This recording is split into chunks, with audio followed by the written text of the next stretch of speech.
Hello दोस्तों। मुझे उम्मीद है कि आप सभी अच्छे होंगे। दोस्तों, अब हम एनालिसिस करने वाले हैं बैंक निफ्टी का। जैसे कि आपको पता है कल के दिन एक्सपायरी है, इसलिए हर एक पॉइंट को ध्यान से आपको समझना है जिससे कि आप कल अच्छा प्रॉफिट बना सके।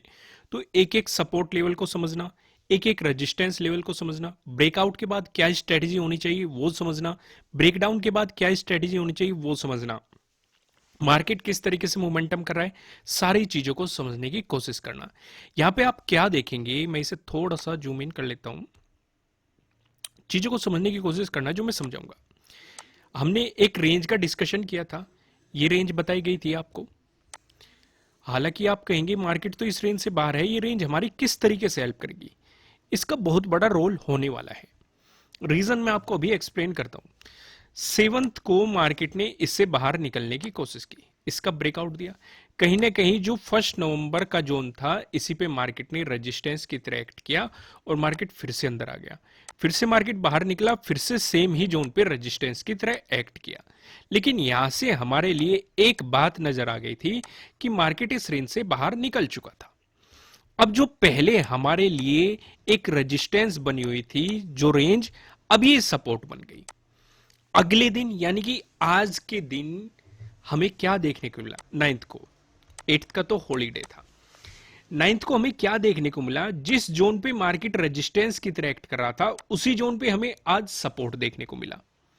और हम इस बात को अच्छे तरीके से जानते हैं, रेजिस्टेंस जोन है, ब्रेकआउट मिलेगा तो सपोर्ट जोन में बदल जाएगा। पहले ये रेजिस्टेंस जोन था, ब्रेकआउट मिला, ये सपोर्ट में बदल गया। फिर ये वाला रेजिस्टेंस जोन बना, इसका ब्रेकआउट मिला, अब ये सपोर्ट में बदल गया। अब जो हमारे लिए इंटरेस्टिंग लेवल्स आए हैं, इन्हें समझ लो। अब जो ये इतनी कहानी मैंने बताई है, इसका एक बहुत बड़ा रोल है, उसे अब समझ लो। पहले मैं इन सारी चीजों को हटाता हूं और फिर से ड्रॉ करता हूं, जिससे कि आपको पूरी पिक्चर समझ में आ जाए कि मार्केट आपको क्या दिखाने की कोशिश कर रहा है और क्या होने की पॉसिबिलिटी हो सकती है। ये हमारा पहले से ही सपोर्ट जोन था, ये रेजिस्टेंस जोन था, लेकिन ब्रेकआउट मिल चुका, अब ये भी सपोर्ट जोन बन चुका।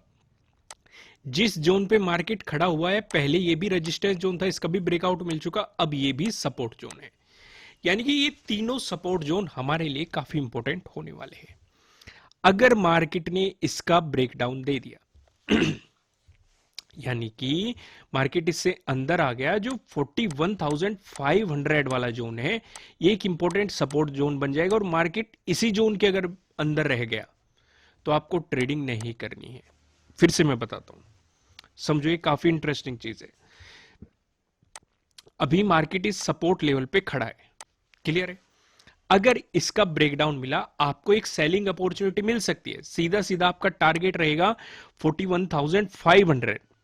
लेकिन अगर मार्केट 41,500 पे सपोर्ट लेके बाउंस करता रहा और इसी रेंज में घूमता रहा, तो आपको ट्रेडिंग नहीं करनी है। बस जो आपने सेलिंग पोजीशन बनाई होगी उसका प्रॉफिट बुक करेंगे, खेल खत्म। क्लियर है यहां तक। लेकिन यहां पे एक इंटरेस्टिंग पार्ट है। अगर मान लो 41,500 का मार्केट ने ब्रेकडाउन दिया, इस सिचुएशन पे आप ट्रेलिंग स्टॉप लॉस का इस्तेमाल करते हुए अपने प्रॉफिट को काफी अच्छे तरीके से बुक कर सकते हैं। क्लियर है। अब ये तो डिस्कशन हमने कर लिया। अगर नेगेटिव मोमेंटम है, वो किसी भी रूप में हो, गैप डाउन ओपनिंग के रूप में हो या फिर फ्लैट ओपन होकर मार्केट आपको नेगेटिव मोमेंटम दिखाए, ये डिस्कशन रहने वाला है। लेकिन अगर पॉजिटिव मोमेंटम आ गया, अगर पॉजिटिव मोमेंटम आया, फ्लैट ओपन होकर मार्केट पॉजिटिव ओपन हुआ और आपने बाइंग पोजीशन बनाई, तो जो आपका टारगेट रहने वाला है ये 41,900 रहने वाला है। क्लियर है। अगर इस जोन से मार्केट बाहर निकलता है, इसका ब्रेकआउट दे देता है, तो फिर से वॉल्यूम को देखते हुए आपके लिए एक बेहतरीन अपॉर्चुनिटी हो सकती है। लेकिन अगर वॉल्यूम कम है तो गलती से भी ट्रेड मत करना, वो एक तरह का ट्रैप क्रिएट किया जा सकता है आपको फंसाने के लिए। क्योंकि कल के दिन एक्सपायरी है, अगर आप जल्दबाजी में पोजीशन बना के बैठेंगे तो समय के साथ साथ आपकी प्रीमियम की वैल्यू बहुत तेजी के साथ डिक्रीज होगी और आपका प्रॉफिट लॉस में भी जल्दी बदल जाएगा या फिर कम प्रॉफिट होगा। इसलिए काफी सावधानी से मार्केट के मोमेंटम को देखते हुए, सपोर्ट रेजिस्टेंस देखते हुए, मार्केट की डायरेक्शन को देखते हुए, सारी चीजों को देखते हुए आपको अपनी मार्केट में पोजीशन बनानी है। क्लियर है। यहां तक आगे बढ़ते हैं। अब हम यहां पे डिस्कशन करेंगे 1 मंथ के टाइम फ्रेम पे। 1 मंथ के टाइम फ्रेम पे मैं आपको क्या दिखाना चाहता हूं। आज के दिन बैंक निफ्टी ने फिर से अपने नए हाई को टच किया है और फिर से वापस आ गया है।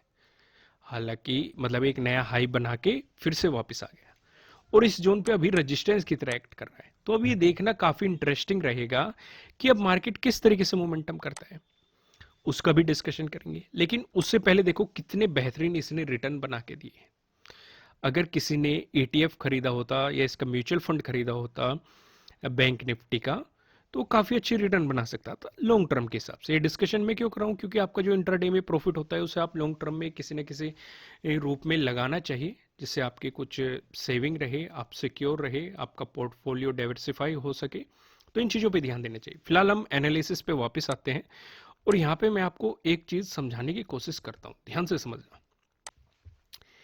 इस वाली कैंडल को देखो, जब एक हाई बना था बैंक निफ्टी में, बड़ी तेजी के साथ आपको गिरावट देखने को मिली थी। सेम सिचुएशन अब इस वाली कैंडल को देखो, इस वाली कैंडल भी नए हाई के पास गई, या फिर आप ये भी कह सकते हैं एक हल्का सा हाई से ऊपर गई, फिर तेजी के साथ आपको सेलिंग देखने को मिली। अब यहां पे क्या होता है ये देखने वाली काफी इंटरेस्टिंग बात रहेगी, क्योंकि 1 मंथ का टाइम फ्रेम लगा हुआ है। हर एक कैंडल एक महीने को रिप्रेजेंट कर रही है। तो इस महीने क्या होता है, इस महीने क्या एक अच्छा मोमेंटम देखने को मिलता है, या फिर से हमें कुछ प्रॉफिट बुकिंग देखने को मिलती है। क्योंकि ऐसा पहली बार नहीं हुआ। जब आप देखेंगे यहां पे एक नया हाई था, जब ये नया हाई बना फिर आपको प्रॉफिट बुकिंग, चलो ये तो कोरोना की सिचुएशन थी।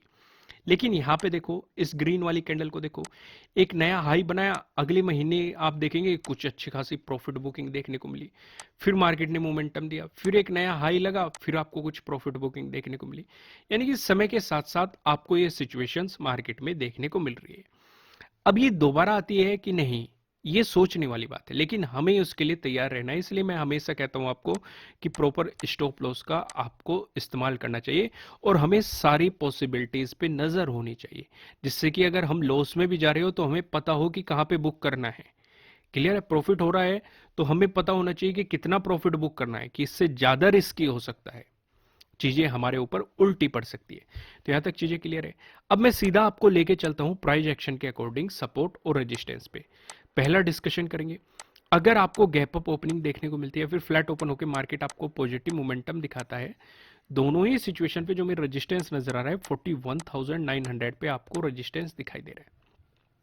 अगर आपको इसका ब्रेकआउट मिलता है, ये वाला जोन में आपके साथ वीडियो की शुरुआत में ही डिस्कस कर दिया था, अगर आपको इसका ब्रेकआउट मिलता है फिर आप देखेंगे 42,200 पे आपके लिए अगला रेजिस्टेंस जोन दिखाई दे रहा है। वहीं पे अगर हम डिस्कशन करें, अगर आपको गैप डाउन ओपनिंग देखने को मिली या फिर फ्लैट ओपन होकर मार्केट ने आपको नेगेटिव मोमेंटम दिखाया, दोनों ही सिचुएशन पे जो हमें सपोर्ट नजर आ रहा है 41,500 नजर आ रहा है। यहाँ पे आप देखेंगे अगर नेगेटिव मोमेंटम आया, जो 9th का डे लो है, मार्केट को इसका भी ब्रेकडाउन देना पड़ेगा। तो आपके लिए यहाँ पे डे लो के ब्रेकडाउन वाली स्ट्रेटेजी भी काम करती हुई दिखाई दे सकती है। इस चीज को आपको ध्यान रख के चलना है। अब 41,500 इतना इंटरेस्टिंग लेवल है, इसका डिस्कशन उम्मीद है करने की जरूरत नहीं पड़ेगी, क्योंकि हम काफी दिनों से इसी रेंज का डिस्कशन कर रहे हैं, एक 41,000 एक 41,100 ये। क्योंकि अगर 41,500 का ब्रेकडाउन आए तो आपके लिए अगला सपोर्ट 41,100 ही बनने वाला है और मार्केट फिर से उसी रेंज के अंदर आ जाएगा, जो रेंज मार्केट काफी दिनों से फॉलो करता हुआ चल रहा है। क्लियर है? अब मैं आपको लेके चलता हूं नो ट्रेडिंग जोन की तरफ, जिससे आपको आइडिया हो जाए कहां पे आपको ट्रेडिंग नहीं करनी है। यहाँ पे आप देखेंगे आपको दो रेड लाइन दिखाई दे रही है। नीचे वाला लाइन की बात करेंगे 41,615 की है, ऊपर लेवल लाइन की बात करेंगे 41,774 की है, जो कि आप देखेंगे 7th का डे हाई भी है। जब तक मार्केट आपको इस जोन में दिखाई देता है, आपको मार्केट में कोई भी पोजीशन नहीं बनानी चाहिए, आपको मार्केट को जस्ट ऑब्जर्व करना चाहिए। अगर मिलता है आपको इसका ब्रेकआउट, प्राइस ऊपर सस्टेन करता है, तो आपको मिल सकती है बाइंग अपॉर्चुनिटीज। इस केस में आपको 7th के डे हाई का भी ब्रेकआउट मिलेगा, तो आपके लिए यहाँ पर डे हाई के ब्रेकआउट वाली स्ट्रेटेजी भी काम करती हुई नजर आएगी। इस सिचुएशन में सीधे सीधे जो 9th का डे हाई है ये आपके लिए टारगेट हो जाएगा।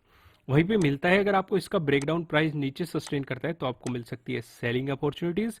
इस केस में जो आप देखेंगे 7th का जो डे लो है ये आपके लिए सीधा सीधा टारगेट हो जाएगा, मार्केट इसे अप्रोच करने की कोशिश करेगा। क्लियर है यहाँ तक? अब एक बात का और डिस्कशन कर लेते हैं, पिवट पॉइंट पे भी एक बार नजर डाल लेते हैं कि पिवट पॉइंट हमें क्या बता रहे हैं।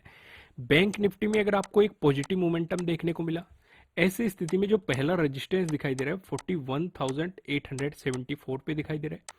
अगर इसका ब्रेकआउट मिला, जो दूसरा रेजिस्टेंस दिखाई दे रहा है ये 42,044 आपको दिखाई दे रहा है। वहीं पे बात करें बैंक निफ्टी में, अगर आपको नेगेटिव मोमेंटम देखने को मिला, ऐसी स्थिति में जो पहला सपोर्ट नजर आ रहा है ये 41,602 पे नजर आ रहा है। अगर आपको इसका भी ब्रेकडाउन मिला, जो दूसरा सपोर्ट नजर आ रहा है, दूसरा सपोर्ट बताने से पहले मैं आपको बता दूं, आपके लिए किसी भी तरह का ना तो कोई बाय रिकमेंडेशन है, ना ही कोई सेलिंग रिकमेंडेशन है। ये जस्ट एजुकेशनल पर्पज से बनाई गई एनालिसिस वीडियो है। इन्वेस्ट करने से पहले आपको अपनी रिसर्च करनी है, अपने इन्वेस्टर की सलाह लेनी है, क्योंकि प्रॉफिट भी आपका होने वाला है, लॉस की जिम्मेदारी भी आपको अपने आप लेनी है। जो यहाँ पे हमें दूसरा सपोर्ट नजर आ रहा है 41,431 पे दिखाई दे रहा है। अगर आपको इसका ब्रेकडाउन मिलता है, जो आपको तीसरा सपोर्ट दिखाई दे रहा है ये 41,327 पे आपको तीसरा सपोर्ट यहाँ पे दिखाई दे रहा है। अब एक नज़र हम ऑप्शन चेन पे भी डाल लेते हैं। यहाँ पे आप देखेंगे 10 नवंबर की हमने एक्सपायरी सिलेक्ट कर रखी है। कॉल की साइड हम देखने वाले हैं रेजिस्टेंस को, पुट की साइड हम देखने वाले हैं सपोर्ट को। रेजिस्टेंस की बात करेंगे तो आप यहाँ पे देखेंगे 42,000 पे आपको एक रेजिस्टेंस दिखाई दे रहा है, जहाँ पे आप देखेंगे 30.1 लाख का आपको यहाँ पे ओपन इंटरेस्ट दिखाई दे रहा है। अगर इसका ब्रेकआउट मिलता है फिर आप देखेंगे 42,200, जहाँ पे आपको 18 लाख का ओपन इंटरेस्ट दिखाई दे रहा है। वहीं बात करेंगे सपोर्ट की तो 41,500 पे एक सपोर्ट दिखाई दे रहा है, इसका मैं आपके साथ डिस्कशन कर ही चुका हूँ। यहाँ पे आप देखेंगे 25.9 लाख का आपको यहाँ पे ओपन इंटरेस्ट दिखाई दे रहा है। अगर इसका ब्रेकडाउन मिलता है फिर आप देंगे 41,000, जहाँ पे आपको 22.5 लाख का यहाँ पे ओपन इंटरेस्ट दिखाई दे रहा है। दोस्तों इस वीडियो को लाइक कीजिएगा, कमेंट करके मुझे बताइएगा कि आपको एनालिसिस कैसे लग रहे हैं। चैनल पे नए हो तो चैनल को सब्सक्राइब कीजिएगा और बेल आइकन प्रेस कीजिएगा, जिससे आपको आने वाली वीडियोस के नोटिफिकेशन मिल सकेंगे। फिर मिलेंगे किसी नेक्स्ट वीडियो में किसी अच्छे कंटेंट के साथ। Thank you.